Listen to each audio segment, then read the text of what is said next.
Let's go.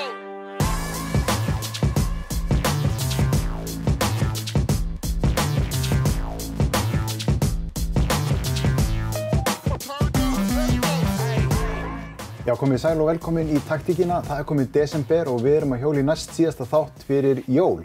Hingað til mín settir komið góðan gest, Halldór Kristinn Harðarson. Já, hvernig maður að kynna þig inn? KAK, allt múlíkt mann, lífskunstner. Já, það er bara mjög fín kynning held ég. Já. Svona, sem á kannski á best við mann held ég. En ef við kynnum þig inn svona hvað íþróttir, þá erum við kannski, byrjum bara á handboltanum. Þú tekur fram skóna núna nýlega og ferð að sprikla aftur í handbolta. Já, ég ákvað Arnar Geir, félagi minn, heyrði bara í mér og spurði hvort það var einhver handboltahugur ennþá í mér. Og ég ákvað bara að mæta á einu æfingu með ungmennaliðinu og þá einmitt, svo var ég bara valinn eiginlega strax í hóp og fór með þeim suður að keppa og svona og var eiginlega bara rosa gaman sko. Þannig að já, ég einhvern veginn byrjaður í handbolta aftur, þannig að það er bara gaman. Þú varst að æfa handbolta í mörg ár samt á undan. Já, ég hafði alveg í 15 ár og hætti svo fyrir 5 árum.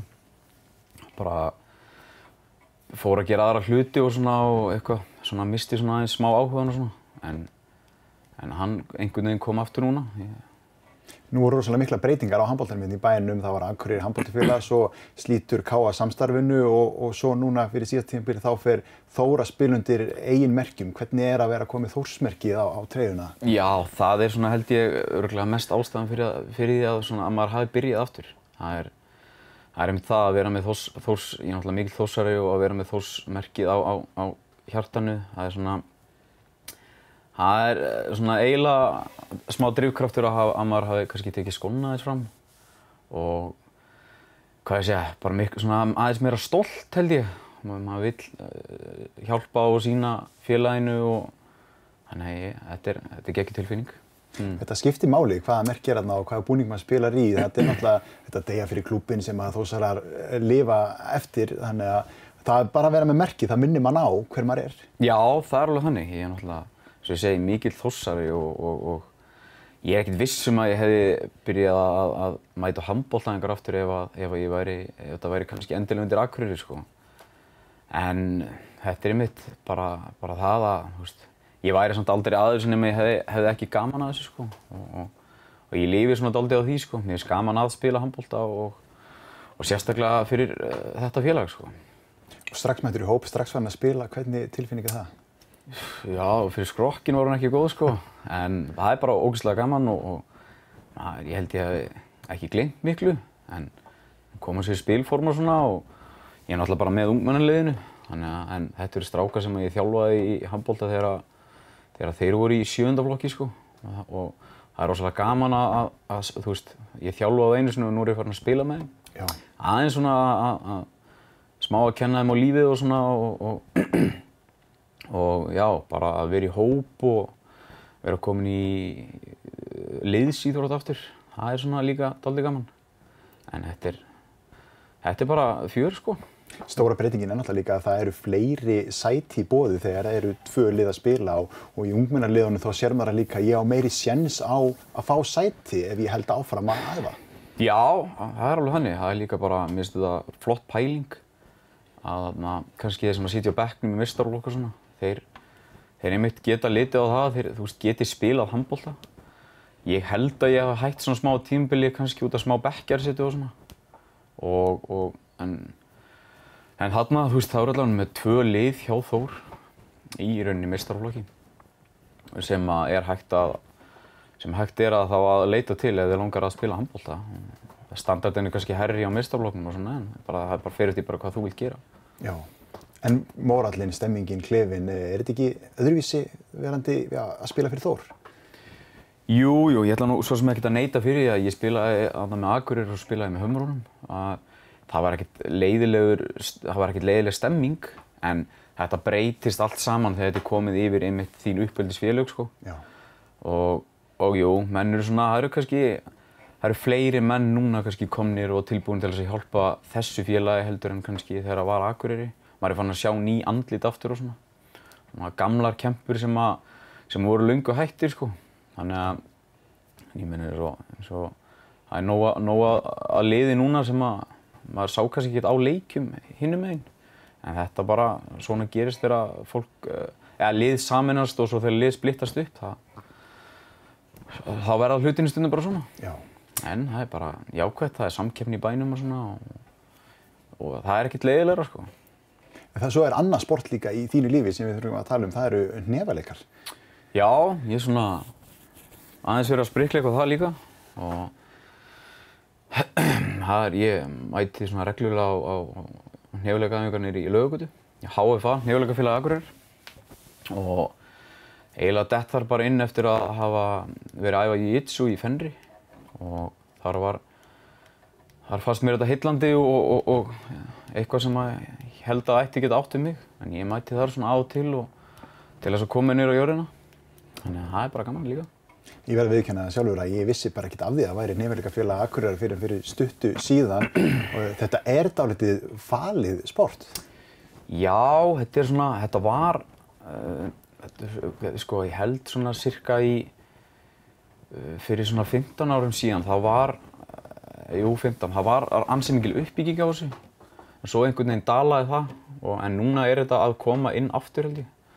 Og ég held að hnefaleikar séu bara líka verða að viðurkenndara sport. Þetta er rosalega stórt út í heimi, sko. En já, þú vissir ekki af þessu, en núna veistu að þessu allavega og þetta er upp í Laugagötu og það er hægt að mæta á æfingar og þetta er náttúrulega bara fyrir alla.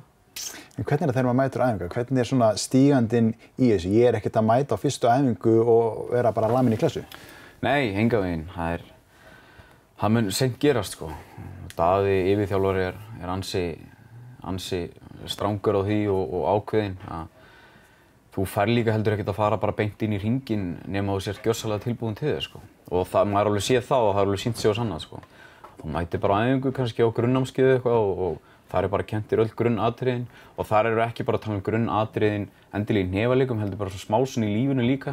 Það er ægi og hvernig þú átt að fóta þig og svona. Og svo ef þú vilt halda áfram, þá getur þú komið yfir í framhaldshópinn og lært meira hvernig á að boxa og svona. Og ef svo að þú ert komin á þann stað að þú viljir fara að keppa, þá getur þú komið æft með keppnishópnum, en þú þarft að vera tilbúin til þess, sko. Og þá er þetta orðið, þú veist, meira fullþróaðir hnefaleikar. Og það er alveg, ég held að sé alveg yfir 8 til 12 manns hérna á Akureyri sem hafa keppt fyrir Hnefaleikafélag Akureyrar, örugglega fleiri og farið suður að keppa og staðið sig gríðarlega vel. Þannig það er nóg að gerast. Já. Við skuldum smá auglýsingar hérna, Halldór. Kíkjum yfir þær og höldum áfram að þeim loknum.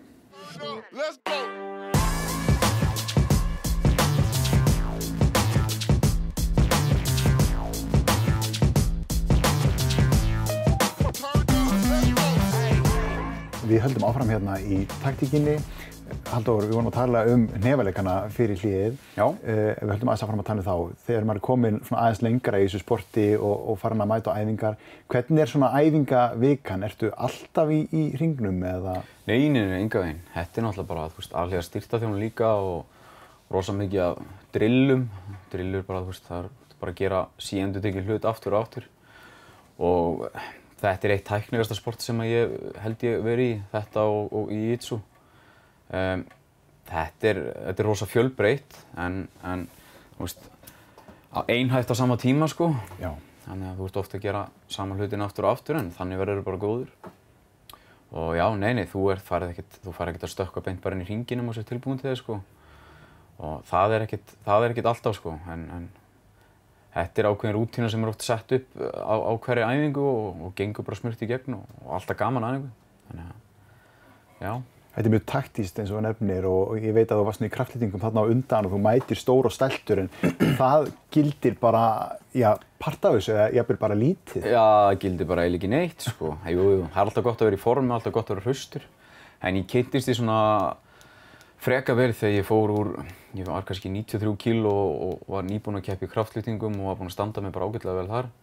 Fer svo og prófa í jiu-jitsu-æfingu og þar mæti ég mitt bara einhverjum 70 kílóa gutta sem eiginlega bara pakkaði mér saman. Og þetta eru svona smá hlutirnir sem koma niður á jörðina, sko. Svo er ég kannski bara búinn að verið að æfa jitsu í einhver tíma og ákvað þar að fara að prófa boxið. Og ég fer að boxa og þá fattar að þú kannt ekki heldur neitt þar. Þannig að þá var aftur komin niður á jörðina og þá vildi ég fara þangað og gera mig betri þar. Þannig að þetta er rosalegt taktískt og tæknilegt sport og það stígur, ég get lofað að það stígur enginn inn á jitsu-æfingu eða hnefileikaæfingu og verður betri en einhver annar sem er búinn að vera þar í einhver tíma, sko. Já. Þannig að ég mæli með þessu fyrir alla og líka bara upp á hausinn að gera, sko. Að setja aðeins stoltið til hliðar og sýna að þú ert ekkert betri en aðrir, sko. Og ég líti ekkert þannig á sjálfa mig, sko. Þannig að ég fer reglulega upp í hnefileikafélag til þess að koma mér bara lóðbent niður á jörðina þegar það gengur vel, sko. Fyrst þú nefnir þetta, sko, hvaða áhrif þetta hefur fyrir hausinn, af því að margir sem í mörgum verkefnum, af því þú ert í mörgum verkefnum fyrir utan þetta líka, svo ert í handboltanum og hnefaleikunum, og hvernig tengist þetta allt saman? Margir tala að þeir hafa ekki tíma til þess að stunda íþróttir eða fara í ræktina því það er svo mikið að gera í vinnunni. En það að vera í íþróttum, það getur líka bara hreinlega gefið þér meiri tíma. Já, 100%. Svo er þetta líka bara upp á skipulag að gera og svona. En tökum bara sem dæmi, eins og í sumar, þá er ég að skipulegja ein með öllu. Og þar mæti ég kannski niður á viðborðsstofu 9-3 og fer svo á æfingu 3-4 og fer svo í hina vinnuna mína, þar sem ég er að vinna í þjónustukjarna fyrir geðfatlaða.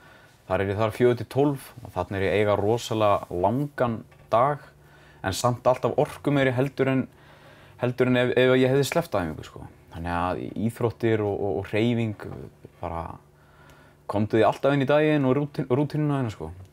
Þá er ég ekkert endilega bara að tala þú þarft ekkert endilega að fara að lyfta, þú þarft ekkert endilega að fara á handboltaæfingu, bara fara í sundi eða fara að labba eða gerðu eitthvað, sko. Já. Þannig að ég líti alltaf á þann part sem bara einn sá mikilvægast á deginum, sko. En lendir aldrei í því að því þú ert í mörgum verkefnum, ég er að skipuleggja ein með öllu, ég var ekki alveg búinn að klára verkefni mín, svo þú mættur allt í inn í hnefileikafélagið, það er einhver á móti þér, hausinn má ekkert vera á neinum öðrum stað á því mómenti. Nei, það er líka kannski smá ástæðan fyrir af hverju ég sæki í hnefileika og þessar íþróttir. Það er bara eiginlega til þess að koma mér bara beint aftur í jafnvægi, sko. Þarna ertu bara, ef ég segjum að ég væri bara á móti einhverjum inn í hring, að þú ert ekkert að fara að hugsa hvað þú ert að fara að gera á morgun eða hvað þú varst að gera í gær eða af hverju þú gerir þetta svona. Því að þarna er bara full pressa á það að þú ert að boxa við annan einstakling og þú þarf bara að sjá til þess að þú verðir ekki kýldur. Þannig að þú ert ekki að hugsa neitt annað heldur en þegar þú ert inn í hringnum heldur en þetta, sko. Þannig að þetta er í rauninni líka bara svona smá mitt jóga, sko. Ég sóna bara dálítið út og þú veist, eiginlega mín svona aktífa hvíld, sko. Mér finnst það rosalega gott að fara þarna upp yfir og bara aðeins að taka á því, sko. Ég kannski slaka í betur svona heldur en ef ég var upp í sófa, sko. Því það er bara minn karakter. Þannig að þú nærð að skilja alveg allt eftir þarna í forstofunni? Já, maður eiginlega bara verður að gera það. Það er líka bara svolítið andinn þarna inni þú veist. Þarna ertu bara mættur til þess að gera einhvern veginn ákveðinn hlut og það er bara sinnir maður honum og hættir að spá í öllu öðru. Já. Þannig að þetta er smá sálfræði líka, sko. Þannig að það er bara gott. Þannig að þú ert að þjálfa hausinn alveg eins og þú þjálfa tækni, alveg eins og þú þjálfa líkamann, þannig að þetta er rosalega fjölþætt. Getur þú alveg sagt? Já, það er líka bara það að það kemur ekkert endilega alveg strax. Það getur bara komið eftir hálft ár þess vegna eða meira að líða vel inn í hring, að líða vel inn í einhverju boxi með öðrum andstæðing sem er að reyna að hitta þig. Að vera ekki stressaður í þannig aðstæðum. Því að þetta getur einmitt líka skilað rosalega miklu bara í lífinu sjálfu, sko. Að ef þú lendir í einhverju atviki, segjum bara út á götu eða eitthvað, að bara geta tækla aðstæður bara með, róandi huga og fara ekki beint upp, sko. Já. Það er það sem þú lærir líka dálítið í hnefaleikum að höndla aðstæður bara rétt því að það er endalaust einhver manneskja að reyna að kýla þig, sko. En ef að það er orðið lítið vesen fyrir þér, þá held ég að þú getur tæklað rosalega mikið aðstæðum í lífinu líka, sko. En það er líka dálítið þannig í nútíma samfélagi að það er svolítið verið að kýla okkur öllum áttum. Það er áreiti allan daginn endalaust. Akkurat, það er einmitt. Þetta er svona það sem ég lifi dálítið á.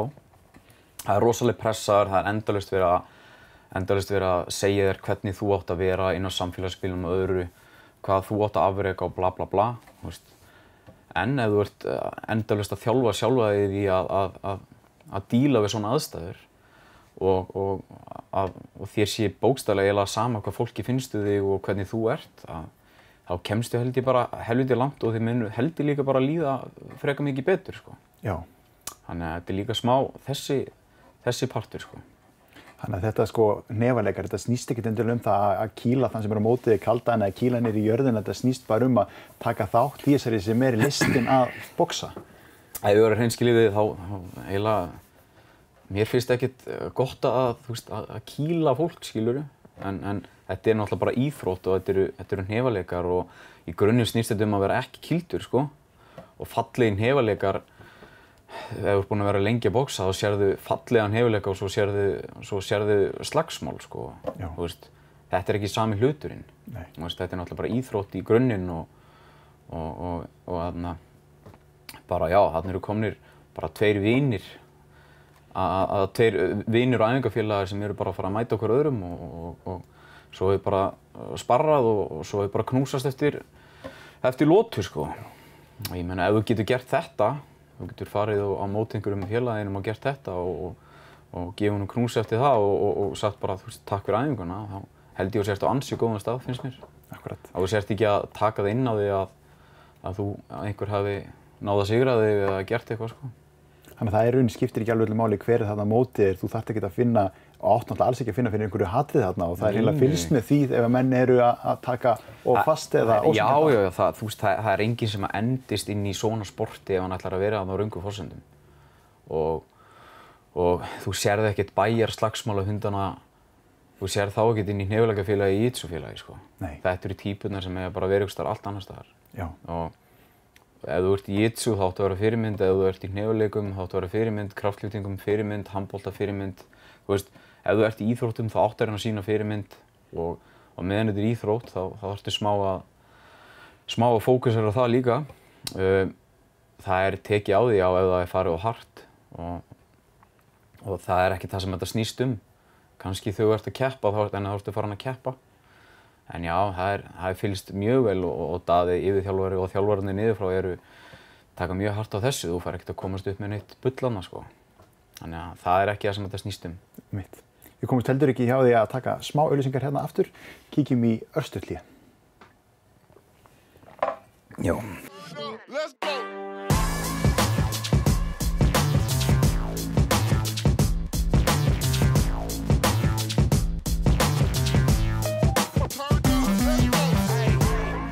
Við höldum inn í síðasta hlutan af þessum þætti. Halldór, við erum farin að tengja núna saman, sko, íþróttir og lífið og hvernig það tengist allt saman. Við ætlum að halda því svolítið áframindina svona í síðasta hlutanum. Þú ákveður að fara svona kannski óhefbundna leið í þínu lífi, velja þér frekar mörg verkefni, vera opinn fyrir nýjum tækifærum. Segðu okkur svolítið frá þessari leið sem þú hefur valið að fara. Já, ég held að þetta byrji bara svona í raun, bara í grunninn kannski, að ég var bara ekkert það góður í skóla. Og ég var miklu betri í þeim hlutum þar sem maður þurfti að vinna með einhvern, vinna með fólk, vinna með sjálfa sig eða eitthvað svona. Þú veist, ég var ekkert rosalega góður bóklega kannski. Og ég fer á íþróttafræðibrautinni VFM og klára hana.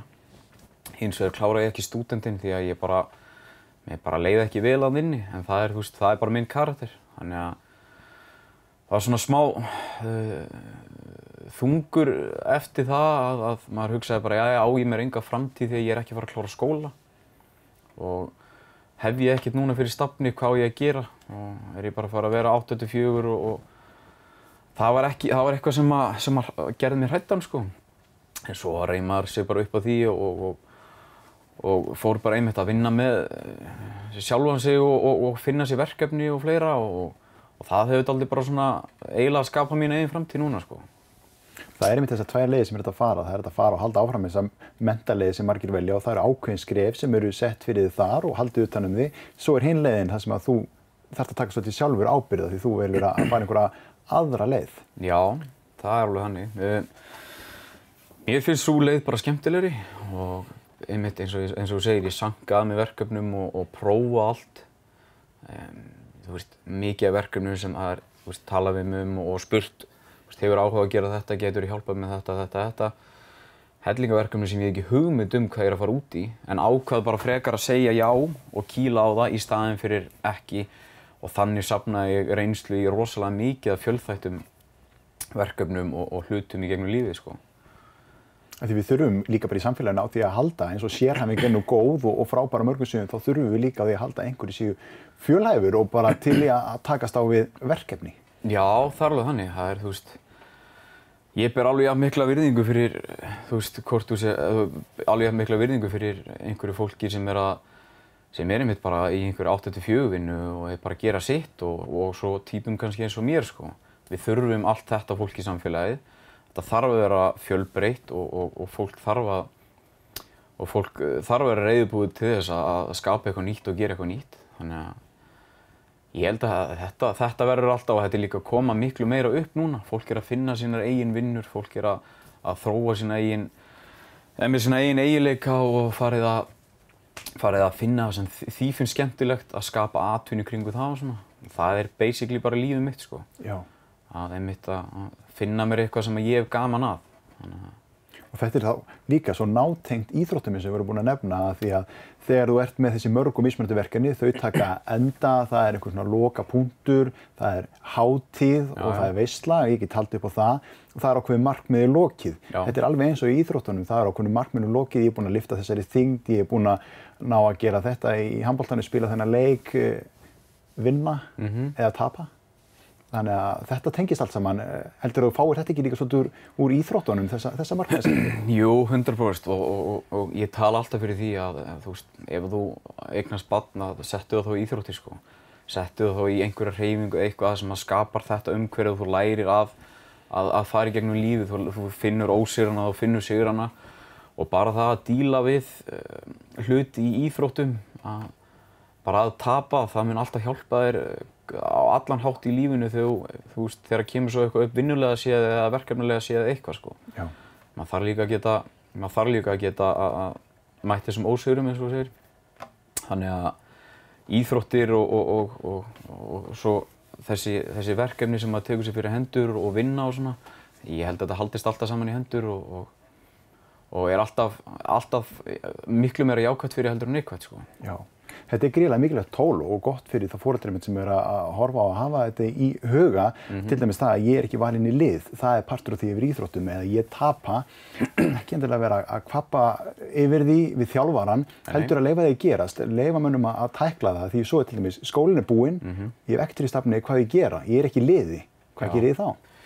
Akkurat, eins og þetta, en þú veist, þú eru líka, þú veist, smá mætti í svona, núna eftir eins og ég byrjaði aftur í handbolta, eins og þegar ég var í handboltanum þá æfðu menn bara miklu meira og harðar og vildu þá bara koma sér í liðið og menn voru ekkert að, þú veist, beint að gefast upp og þú veist, núna það sem ég kannski aðeins að prestera líka stundu fyrir fólki að það, þú veist, þú munt alltaf lenda í þessum hlutum. Það er alltaf, þú veist, ef þér líður vel, þá er alltaf eitthvað bak við hornið sem er að fara að draga þig niður. Þannig að, þú veist, þetta er eitthvað sem mun alltaf verið í lífinu þínu, að þú munt alltaf lenda í þessum hlutum, að það veri ekki valinn í lið eða komast ekki áfram eða gefa út lag sem að verður ekki hittir og þú veist, maður þarf ekki að tekist á við allt þetta og ég held að sé rosalega mikið samansafna mörgum hlutum í lífinu hjá mér sem að einmitt hafa kannski mótað þessa hluti, sko. Já. Að geta tekist á við það og draga sjálfa sig ekki niður og fara ekki í fílu og vera ekki með stoltið lengst uppi og bara verið jafnvægi út lífið og því ég held að manni líði langbest þannig, sko. Einmitt að taka ekki sitt stolt og sitt ego umfram öðru og það hefur náttúrulega klárlega úr liðsíþróttunum. Já, algjörlega. Það er ég hef það á liðsíþróttum en svo líka úr einmitt þessum einstaklingsíþróttum. Það sem að þá þarftu bara að bera ábyrgð á sjálfu þér, sko. Þá getur ekki kennt þjálfara þú getur ekki kennt manninu við hliðina að þeir slæma sendingu eða neitt. Þarna þú bara einn með sjálfu þér og þú ert bara að fara að díla við andstæðinginn, sko. Þannig að það er líka dálítið þannig að bara, þú veist, hverjum er það að kenna ef að ég stend mig illa, væntanlega mér held ég, því að, þú veist, það er ég sem er að kljást við þennan andstæðing og ég þarf að díla við þetta.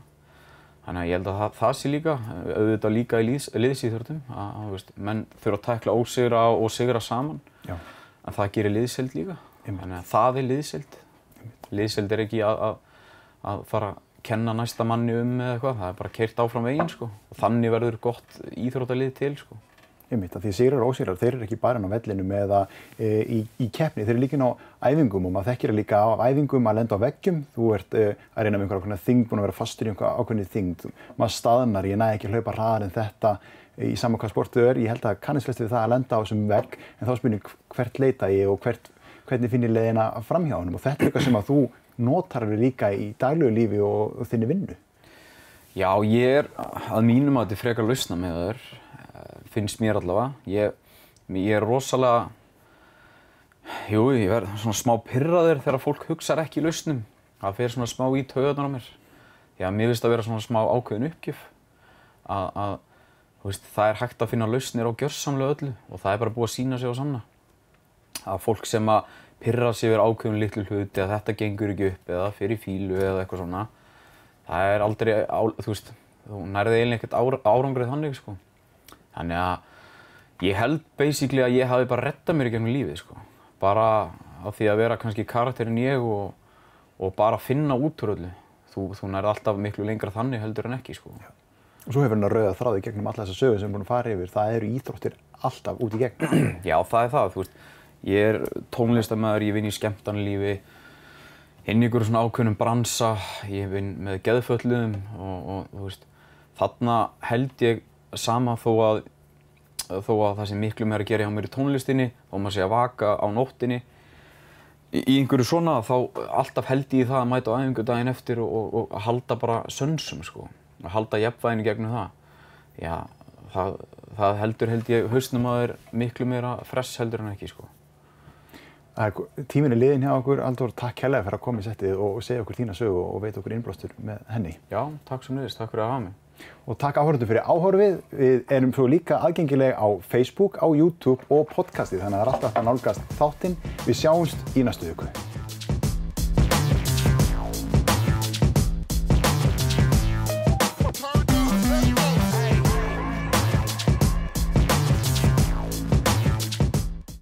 Bertoni jakkaföt í úrvali fyrir árshátíðina í Joe's tískuverslun Akureyri.